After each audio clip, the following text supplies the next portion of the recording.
Hey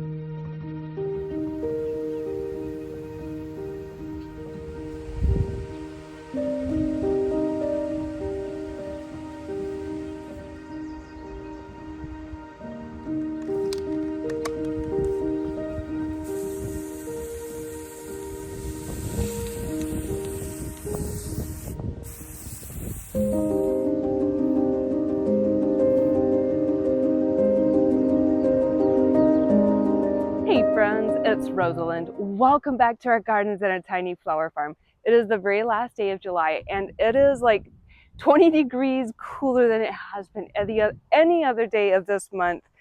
And that means it's the perfect day to get some planting done. This is the time of year I notice in my garden. I'm sure that most of you notice in your gardens as well, that there's these empty pockets where we used to have like spring flowers blooming or early summer blooming flowers, and they've kind of all fizzled away and we're left with those empty pockets. So that is when I hit my local garden centers, because oftentimes this time of year, end of July, August, they will have their summer blooming plants on clearance simply because they don't quite look as good anymore. So I go stock up on clearance plants and fill in those empty spots. This is the collection of plants that we have to get into the ground today. They're all looking a little rough, but with a little bit of love, they are going to look great in the garden. And also, earlier this week, I stopped at a thrift store and I picked up this wicker stand, and it was looking a little rough, but I knew that with a little bit of spray paint, it is going to look so good. So let's get this placed on the patio. This is a wicker table, but I did spray it with an indoor-outdoor spray paint.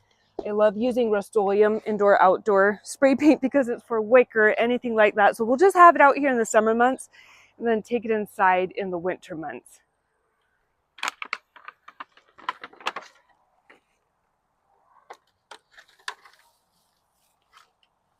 Oh my goodness, I love it.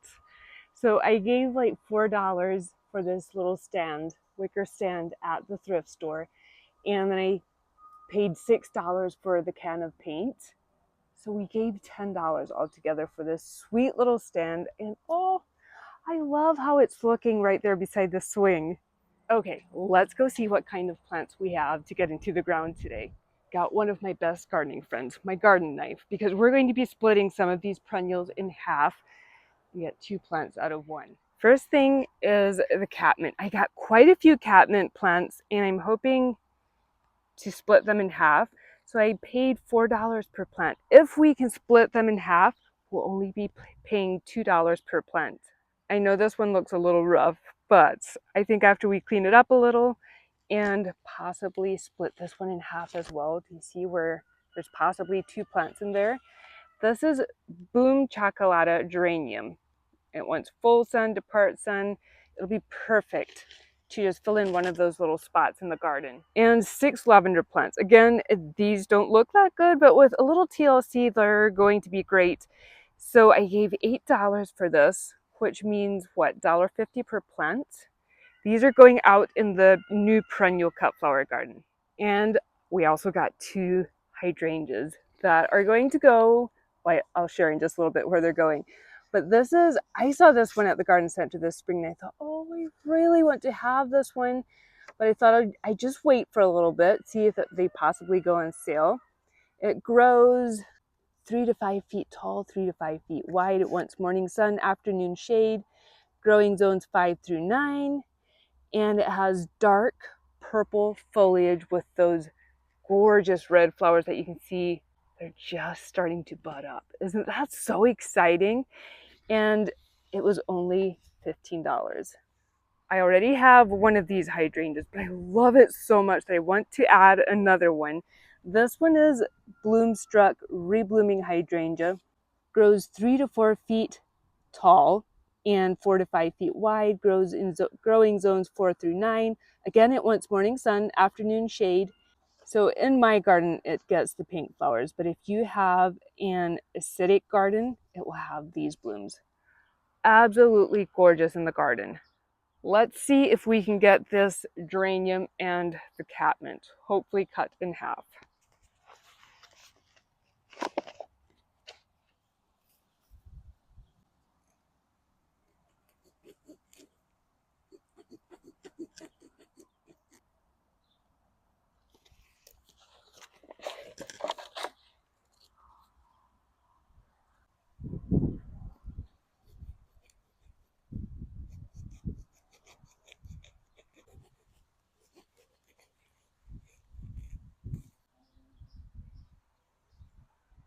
We started out with 5 plants for $4 each, and now we have 10 plants, which means we got 10 perennials for only $2 a piece. And all of these split perennials will just go into the borders of the cut flower garden wherever I have empty spots.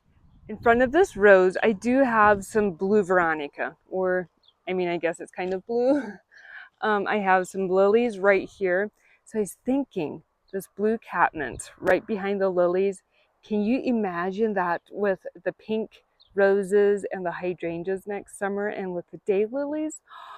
Oh, it's going to be so pretty. Let's go see where the hydrangeas will end up at. I've been working on turning the patio garden into more of a hydrangea garden. I have a couple hydrangeas over there, and just excuse the cooler that you see up there on the deck. There is a pinky winky hydrangea in here, and then back here, I would love to turn this garden into a complete hydrangea room eventually. So that is where these 2 hydrangeas that we got on clearance are going. I would like to place maybe one behind this bench, and I'm not totally sure where the other one is going. Eventually we'll be removing this burning bush and possibly popping an evergreen in there.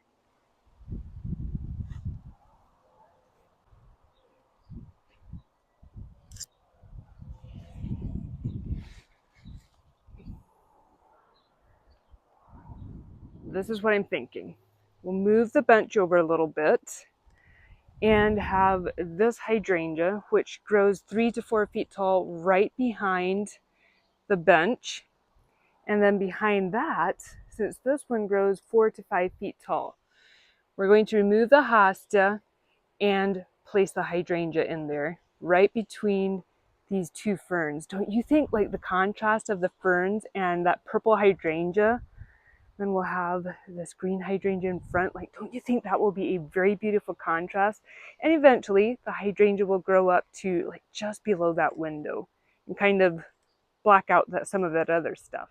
I'm going to let these hydrangeas sit in here, live with it for a couple days before I actually plant them, just to make sure that this is the exact spots that I want them at, as well as some of the other plants that I got this week. So make sure that you check back next Saturday to see where all of these plants ended up at, and we'll just walk through the gardens and look at all of the hydrangeas, because a lot of the hydrangeas are at their peak right now, and I really wanted to walk through the garden with you and just share all the things that are blooming. I hope this video has been fun and helpful to all of you. Have an amazing week in your own gardens, and I will see you right back here next Saturday. Bye.